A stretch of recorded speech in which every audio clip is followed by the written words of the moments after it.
কি ঢঙ্গের বাজার করো গো? তুমি কানা নাকি? আমি নিজেই যাবো বাজারে। যেগুলো কথা বলবে না মনে করবেন এগুলো বউয়ের কামাই খাওয়াই না লোক, এই জন্য আস্তে কথা বলে, জোরে কথা বলো। কি ঢঙ্গের বাজার করো গো?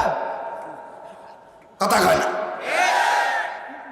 এই নানি দাদি, এই চাষিদের মা, খালা, ফুপু, নানি উন্নাদিত ঘুমটাটা লম্বা করে পান পাতা হওয়ার চাইতে দামি হইতো। আল্লাহর ইবাদত মনে করে পর্দাটা করতো। কোরআন শরীফ অশুদ্ধ পড়তো, বেশি শুদ্ধ করে পড়তে পারত না। এত ধরনের কসমেটিক্স প্রসাধনী ব্যবহার করতো না। আলকাত্রা, ফেয়ার অ্যান্ড লাভলি, ফায়ার, আরো কি আছে, ফায়ার স্প্রে,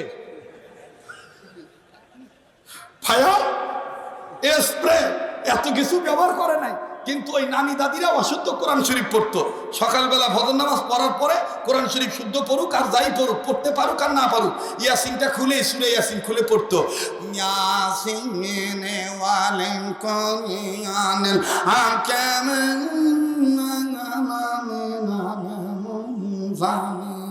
আলা সিরাতিল। এই আওয়াজে বোঝা যায় তো যে বোয়ালমারী থানা, সালতা থানার আক্কাস আলী হাদি সাহেবের স্ত্রী সূরা ইয়াসিন তেলাওয়াত করতেছে। আর এখন ওই নানি দাদির নাতিনেরা এত আপডেট হয়েছে। কথা ছিল পান পাতা হওয়ার, এখন এমন লতা পাতা হয়েছে। ওর দাদি উন্নাদি তো মাথায় এইভাবে লম্বা করে ঘুমটাটা এভাবে দিত বেগানা পুরুষ থেকে বাঁচার জন্যে। এখন এই নাতিনে উন্না দেয় লতা পাতার মতন। ওর নানি দাদির উন্নাদি তো মাথা, আর ও দেয় লতা পাতা হিসাবে গলা। জোরে কথা কস না কেন? জোরে কথা বল। আপনারা তো জানেন আমার বয়ান আজ থেকে 26 বছর ধরে চলে আসতেছে। সামাজিক অবক্ষয় রোধকরণের লক্ষ্যে আমি বড়দের কাছ থেকে কিছু কথা নকল করে আমি বলে আসতেছি। আপনারা হেসে উড়িয়ে দিবেন না। গলার কাছে উন্না বাঁধাত হয়, আবার দেখবেন উনি বুঝায়। আবার কিছু কিছু উন্নাওয়ালারা এমন ভাবে উন্না ব্যবহার করে, উনি বুঝায় আমি অর্ধেক বাংলার অর্ধেক ইন্ডিয়ান। এই জন্য উনি এক সাইডে এইরকম করে লতা পাতার মতন ওড়নাটা দিয়ে রাখে।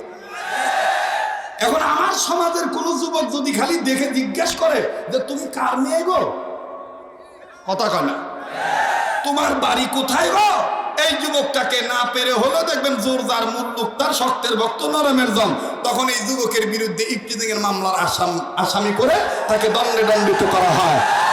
আমি বলবো ইফতিজিং এর আসামি নারী নির্যাতনের পক্ষে এসে পুরুষকে আপনি মামলা করলেন, হামলা করলেন, ঝামেলায় ফালালেন, অবশ্যই আমি এটার বিরোধিতা করছি না। অবশ্যই যারা সমাজে ইফতিজার হবে, যারা ইফতিজিং করবে, এই বেয়াদব ছেলেদের বিচারের কাম করে আনবেন। কিন্তু তলে তলে যারা পুরুষরা নির্যাতিত হয়ে আছে, ও সমাজের গণপতি, ও বিচারপতি, ও ডিএনও, ও চেয়ারম্যান, ও এমপি, ও মন্ত্রী, একজন মুসলমান হিসেবে চিন্তা করে দেখেন, এই ছেলেদের বিচার করার আগে আগে ওই বেহায়া নারীদেরকে বিচার করেন যারা মুসলমান হয়ে পান পাতা হতে চায় না, লতা পাতা হতে চায়। এই ব্যাপারটা নারীদের বিচারের কাম করা না দরকার। আমি কি পুরুষদের সামনে কথা বলতেছি? কথা বল, জোরে কর। আল্লাহু আকবার। প্রত্যেক ইউনিয়নের চেয়ারম্যান যদি এরকম একটা বিল পাস করে যে এই এলাকায় বোরকা ছাড়া কোনো মহিলা বের হতে পারবে না, কি গো? এই কথাগুলো বললে আমাদেরকে অনেকে বলে আমরা নাকি জঙ্গি। দাদা দাদা আর করবেন না ভঙ্গি। যদি বাঁচতে চান দেখে আসবেন যাইয়া টঙ্গি। আসার আগে আজরাইল, যায়েন কাকরাইল। শয়তান খাওয়ার আগে কিল্লা, লাগায়েন সময় দিয়া কিছু চিল্লা। কথা কয় না, জোরে বলেন ঠিক কিনা? রাগ করতেছেন মনে হয়? রাগ করলে কিছু যায় আসে না। আমি কি কোনো ব্যক্তি কোনো দলের বিপক্ষে বলছি? এটা আমি যুবক হয়ে যুবক তরুণদের পক্ষে বলছি। অনেক যুবক তলে তলে ফাঁসি দিয়ে মরতে চায়, শুধু আমাদের চোখের সামনে নারী নির্যাতনটাই ভেসে উঠে, পুরুষ নির্যাতনটা আসতে চায় না, ঠিক কিনা? এ মোবাইল কারবো, এ মেশিনের কাছ থেকে মোবাইল ছড়া। সর্বনাশের পালা দেখা যায়। ওই যে মানে সিগন্যাল দিয়ে বলতেছে ওয়াজ চলবে, হ্যাঁ থামো, একটা রাস্তা করা লাগবে না? আগে কি টাকা চাওয়া যায়? টাকা চাওয়ার একটা রাস্তা তৈরি করতে হবে না? কথা কয় জি, হ্যাঁ ইনশাল্লাহ। আমার পরে আজান, এরপরে নামাজ, এরপরে ধারাবাহিকভাবে আলোচনা চলবে। ঠিক আছে তো ইনশাল্লাহ? এই চলে যাবেন নাকি? চলে যাবেন? তাহলে কয় গুণে গুণান্বিত হতে হবে? জোরে কয় 3 গুণ। হোসেন আহমদ মাদানী রহমতুল্লাহ কি গুণ অর্জন করেছিলেন? আল্লাহু আকবার। সফর সাথী বানাইছেন, সফর সাথী বানায় নিয়ে যাচ্ছেন, রাস্তায় কোন এক বাড়িতে ছিলেন, এদিক তাকান, রাস্তায় কোন এক বাড়িতে ছিলেন, তো হযরত শেষ রাত্রে আল্লাহকে ডাকার জন্য উনি মামুলাত শেষ করে উনি জিকির আজগার করতেছেন, আল্লাহকে ডাকতেছেন। এমন ভাবে আল্লাহ বলে ডাক দেয়, ঘরের চালও নড়ে, জমিনের মাটিও কাঁপে, আবার বেড়াও নড়ে, খুঁটিও নড়ে। তো সফর সঙ্গী ডাক দিয়ে বলতেছে, এইটা তো ঠিক হইল না। এই কি রপ্তানি করতে যাচ্ছিস নাকি? এদিক তাকা। তো সফর সঙ্গী চিন্তা করে দেখলো যে কি ব্যাপার, এভাবে জিকির করে কে? ভালো করে পর্দাটা সরায় দেখে, আরে আমাদের হযরত হুসাইন আহমদ মাদানী এইভাবে জিকির করার কারণে জমিন নড়ে, চালও নড়ে। এই দৃশ্যটা দেখা এই সফর সঙ্গী আওয়াজ দিয়ে বলে ফেলেছে, আল্লাহু আকবার। হুজুরের ধ্যানে আঘাত লাগছে, ইবাদতে মনোযোগ একটু আঘাত লাগছে। হুজুর আস্তে করে জিকির করা বাদ দিয়া এই সফর সঙ্গীকে বুকের সাথে লাগায় কয়, ভাই তুমি যা দেখেছো তুমি আমার কাছে ওয়াদা করো, আমি মরার আগ পর্যন্ত তুমি কোনোদিন এ কথাটা কারো কাছে বলতে পারবো। শুনতেছেন তো? আর আমরা যদি হইতা, হ্যাঁ এরকম 10-12টা মিডিয়া নিয়ে যেতাম যে আমি জিকির করার সময় ফরিদপুরের অমুক ঘরের চাল নড়ে উঠবে। কথা কয় না? ঝড়ে বক মরে আর ফকিরের কেরামতি বাড়ে। কথা কয়? তো এইবার হুসাইন আহমদ মাদানী রহমতুল্লাহ বলতেছে, ভাই তুমি আমাকে ওয়াদা করো, আমি মরার আগ পর্যন্ত তুমি এ কথাটা কারো কাছে ইজহার করতে পারবা না, জাহের করবা না, বাতেন বাতিনি থাকতে হবে, মারফত মারফতি রাখবা। তো ঠিক আছে আমি ওয়াদা দিলাম। কয়েক বছর পরে হুসাইন আহমদ মাদানী রহমতুল্লাহ যখন বৃদ্ধ হয়ে গেলেন, অসুস্থ, হুইল চেয়ারে চলাচল করে, তো হুসাইন আহমদ মাদানীর হাত ধরলে ওই সফর সঙ্গী মনে করে যে আমি নবীর হাত ধরেছি। মাদ্রাসা থেকে যখন বের হয় অনেক মানুষ হুমড়ি খেয়ে পড়ে হুজুরের সাথে একটু মুসাফা করার জন্য, কিন্তু ছাত্ররা বলে হযরত অসুস্থ, সরে যান সরে যান, কেউ মুসাফা করবেন না, কেউ মুসাফা করবেন না, সরেন সরেন, এরকম বলে। এখন ওই বুড়া তো হুজুরের হাত না ধরলে ভাল লাগে না। কথাটা শুনতেছেন? এই বুড়া আইছে, বুড়াকেও ছাত্ররা ধমক দিয়ে কয় সরেন।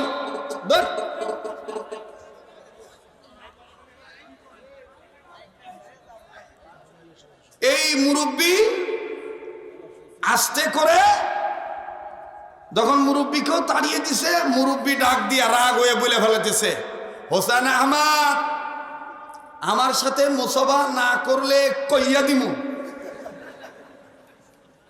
মনে আছে কথাটা? আমার সাথে মুসাফা না করলে কইয়া দিব। যখন কইছে কইয়া দিব, তো ছাত্রদের মধ্যে একটা সন্দেহ ঢুকে গেছে। যখন কইছে কইয়া দিব, হযরত হুসাইন আহমদ মাদানী রহমতুল্লাহ হাত নিজে উপরে উঠাইয়া ছাত্রদেরকে বলতেছে, তোমরা সরে যাও, ওনাকে আসতে দাও, মুসাফা করতে দাও। ছাত্রদের ভয় ঢুকে গেছে, সন্দেহ হয়েছে যে না জানি বুড়ে বয়সে কি অকাম করছে। আর এক বুড়া কইছে কইয়া দিব, আর হুজুর অসুস্থ হওয়ার পরও হাত বাড়াইছে। এর একটা সন্দেহ হইতে পারে না? মনে করেন আমি যদি যাই আর যদি আমার ভক্তরা ফরিদপুরে আমার দেখে চিল্লে উঠে কয় শরীয়তপুরি কইয়া দিব, তখন একটা ভিতরে ঝামেলা হবে না? তো ছাত্ররা চিন্তা করছে যে হুজুরের জীবদ্দশায় আমরা কেউ আন্দোলন করব, হুজুর মারা গেলে তারপরে বুড়ার বাড়ি ঘেরাও করব, কইয়া দিব এটার জব সামো। এবার আল্লাহর ওলি ইন্তেকাল করলেন। ইন্তেকাল করার পরে দাফন কাফন হয়ে গেল। ছাত্র শিক্ষক সবাই মিলে বুড়ার বাড়ির চতুর্দিকে ঘেরাও করছে। বুড়ার বাড়ি ঘেরাও করে ডাক দিয়ে কয়, ও চাচাজি आप जल्दी जल्दी कहे চাচা আপনি জলদি জলদি কর, আমাকে হুজুর কি এমন কাজ করছে যে কইয়া দিব। মুরব্বী লোকটা কান্দে ডাক দিয়ে কয়, বাবা বদগুমান বদজন থেকে আল্লাহ তোমাদের হেফাজত করুক, আমাকেও আল্লাহ হেফাজত করুক। বাবা তোমরা যা ভাবছো তা না, বাবা দুনিয়া কিন্তু থাকার জায়গা না। বাইরে আমি 1 মিনিটে শুধু একটা কথা বলি, আমি প্রায় বয়ানে এই কথাটা বলে থাকি। আজও যখন আমি বাড়ি থেকে বের হব, আমার বাচ্চা মেয়েটা এক সাইডে সে জড়ে ধরে মাথাটা বুকের সাথে লাগাইয়া কান্না কান্না বাপ নিয়ে বলে, আব্বু আজকে তোমার মাহফিল কই? বললাম মাগো পদ্মার ওই পার। আব্বু তুমি আসবা কি আসবা না? আমি বললাম কেন রে মা? মেয়েটা ডাক দিয়ে কয়, আব্বু তুমি না আসলে আমার ভাল লাগে না, তুমি না আসলে আমার ঘুম ধরে না। ভাই গো, যাদের মেয়ে বাচ্চা আছে তারা জানেন মেয়েরা বাবার কত দরদি হয়ে যায়। এই মেয়েটার আমি ডাক দিয়ে বললাম, আম্মু ইনশাল্লাহ আসবো, তুমি আমার অপেক্ষায় থাইকো। মেয়েটারে বিদায় নিয়ে চলে আসলাম। কিন্তু গাড়ির মধ্যে উঠার পর চিন্তা আসলো, এই যে আমার মেয়ে আমার অপেক্ষায় রইল, এমনও হইতে পারে আমি আর জীবিত বাড়িতে নাও যাইতে পারি, আমার লাশ বাড়িতে যাইতে পারে। আমার নাকে কানে তুলা দেখে, আমার চোখ মুখ বন্ধ দেখে, আমার মৃতের দেহ মরদেহ বাইরে পড়া দেখে আমার মেয়েটা চিল্লে হয়তো বলতে পারে, আম্মু আব্বু কেন কথা বলে না? ভাইজান এই দৃশ্য কিন্তু এই অবস্থা তোমার আমার সামনে অপেক্ষা করতেছে, কাজী এখনো সময় আছে। 3 গুণে গুণান্বিত যারা তাদেরকে বন্ধু ভাবে। এবার হুসাইন আহমদ মাদানির পক্ষের এই বন্ধুটা মুরব্বী কান্দার ডাক দিয়ে বলে, বাবা হুসাইন আহমদ রে তোমরা জীবিত অবস্থায় চিনছো কি চিনো নাই জানি না, বাবারে আমি নিজের চোখে দেখছি। আল্লাহ পাক তার এই গোলামকে তো মোহাব্বত করে। আল্লাহর বান্দা যখন আল্লাহ বলে ডাক দেয়, আমার আল্লাহ তার ডাকে জবাব দিয়ে দেয়। বাবারে 3 গুণ গুণান্বিত অর্জন করেছি আমি তার কাছ থেকে। আমি তার সাথে যতদিন ছিলাম তারে দেখলি আল্লাহ এবং আল্লাহ রাসূলের কথা মনে হয়ে যাইত। 2 নম্বর জ্ঞান বাড়ত। 3 নম্বর পরকাল, আমার পরকালের কথা স্মরণ হয়ে যাইত। ও বাবা তোমাদের কি বলি, কোন এক রাত্রে আমি সফর সাথী ছিলাম, উনি তাহাজ্জুদ নামাজ আদায় করে উনি 12-13 তাসবিহ আদায় করতেছিলেন, আল্লাহু আল্লাহু জিকির যখন করতেছিলেন, আমি দেখলাম যে ঘরে ছিল ওই ঘরের চালটা আল্লাহ বলার সময় উপরে উঠে, হু বলার সময় নিচে নেমে যায়। আবার যখন আল্লাহ বলে তখন ঘরের সাইটের বেড়ার নড়ে উঠে। বাজান এই কথাটা যত প্রচার হবে অনেক ভাইরা আছে গালগপ্পা মনে করতে পারে, বাজানো অনেক ওলি আল্লাহ পছন্দ করে না। আমি বলবো এটা কিন্তু একচেটি আপনাদের একটা শয়তানি বাহানা। ওলি আল্লাহ আপনার কাছে ভালো নাও লাগতে পারে, ওলি আল্লাহ নাই এ কথাটা বলবেন না। ওলি আল্লাহ আছে বিদায় দুনিয়া ঠিক আছে, যেদিন ওলি আল্লাহ আল্লাহ থাকবে না, সেদিন কিন্তু দুনিয়া টিকবে না। কথা বলেন ঠিক না বেঠিক? আমার বন্ধুগণ, আমার ভাইরা, সাইবার ডাক দিয়ে বললেন, ওগো তলবে আজিজ হোসেন আহমদ মাদানির অন্য কোনো ক্লেম নাই। আমি যখন এই দৃশ্যটা দেখছি তখন আমি আল্লাহু আকবার বলে আল্লাহর বরত্ব ঘোষণা করছি। হোসেন আহমদ মাদানি আল্লাহকে ডাকা বাদ দিয়া আমারে জড়ায় ধরে চোখের পানি ছাড়িয়া কাঁদে আর ডাক দিয়ে বলে, ভাইয়া যা দেখছেন দেখছেন, আল্লাহর সাথে আমার কি সম্পর্ক, কি পর্দার তাল্লুক মা আল্লাহ। ভাইয়া এটা যেহেতু আপনি দেখে ফেলছেন, ভাইয়া এটা আপনি আর কারো কাছে বলবেন না, আমি মরার আগ পর্যন্ত বলবেন না। এটা বললে আমার আমলের ক্ষতি হয়ে যাবে। বাজানো হক্কানি উলামায়ে কেরামগণ, ওনারা কেরামতি জাহির করতে চায় না।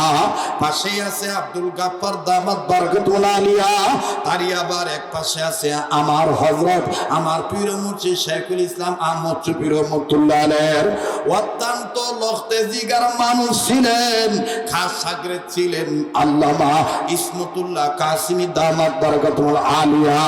বাজানো এরকম অনেক বুজুর্গ আছে, বাহির দিয়ার হযরত উলামায়ে কেরাম আছেন, এরা বন্ধু ফরিদপুর শহরের অনেক উলামায়ে কেরাম আছেন। চিনছে তারা, পাইছে তারা, চিনি নাই তারা, পায় নাই তারা। আমার বন্ধুগণ, আবারও বলি, তিনটা গুণ যার মধ্যে দেখবেন তাকে আপনি ওলি আল্লাহ বলে মেনে নিবেন, তার কাছে থেকে, তার সান্নিধ্যে থেকে আপনি আল্লাহ পাকের গোলাম ইবাদতকারী হইয়া যাবেন। আর বাবাজি, নাম্বার 1, যাকে দেখলে আল্লাহ এবং আল্লাহ রাসূলের কথা মনে হয়। আমার বন্ধুগণ, নাম্বার 2, যার সান্নিধ্যে থাকলে ইলম অর্জন হয়, জ্ঞান বাড়ে। নাম্বার 3, যার সাথে সম্পর্ক করার দ্বারা অফিল আখিরাতি হাসানা, আখিরাতের সৌন্দর্য, আখিরাতের আমার বাইরা জয়লাভ হইয়া যায়, আখিরাত সুন্দর হবে। এই উলামাদের সাথে আপনি সম্পর্ক রাখবেন রে বাবা, আর কোন লম্বা নয় রে বাজান। এক কথায় চিশতিয়া, কাদরিয়া, নকশবন্দিয়া, মুজাদ্দিদিয়া, সুহরাওয়ার্দিয়া, সাবরিয়া, যত হক্কানি উলামায়ে কেরাম আছেন, কি সরমনাই, কি উজানি, কি রসুলপুর, আমার বন্ধুগণ, কি ঢালকানগর, এরকম ইত্যাদি যত হকের দাওয়াত পাবেন, আমার বাইরা সব জায়গায় আপনারা যাবেন। কারণ আর অনৈক্য হইয়েন না, কাআন্নাহুম বুনিয়ানুম মারসুস, সীসা ডালা প্রাচীরের মতন ঐক্যবদ্ধ হইয়া যান। আমরা যদি আল্লাহ পাকে ইবাদতকারী হইয়া দলমত নির্বিশেষে, আমরা যদি এতারাজ, আমার ভাইরা ইখতিলাফ ইশকাল সব বাদ দিয়া যদি ঐক্যবদ্ধ প্ল্যাটফর্মে আসতে পারি, আল্লাহর কসম, কোন রামবাম চ্যাটার্জি বাংলার জমিনে হক্কানি আলেমদের দিকে আঙ্গুল উঁচু করে চোখ বড় করে তাকাবার সাহস পাবে না। কথা বলেন ঠিক না বেঠিক? কাজী বাদান এক থাকা, ওয়াতাসিমু বিহাবলিল্লাহি জামিআন ওয়া লা তাফাররাকু, আমার বাইরে এই আয়াতটার আমল করা এটাও কিন্তু ইবাদত। আর ইবাদত করার জন্য আমাকে আপনি বানাইছে কে বাজান? এই জন্য আমি আপনাদের কাছে 1 মিনিট একটা আবদার করব, এই ইবাদত যেন নিয়মিত করতে পারি বাবা। এই এলাকার, এই দাঁতপুরের এই ছেলেরা, এই গ্রামের প্রাণপ্রিয় মুরব্বী বাবারা অত্যন্ত মুজাহাদা করে একটা মসজিদের ব্যবস্থা করছে। এই মসজিদের বারান্দার কাজের জন্য আল্লাহর কুদরতি কদম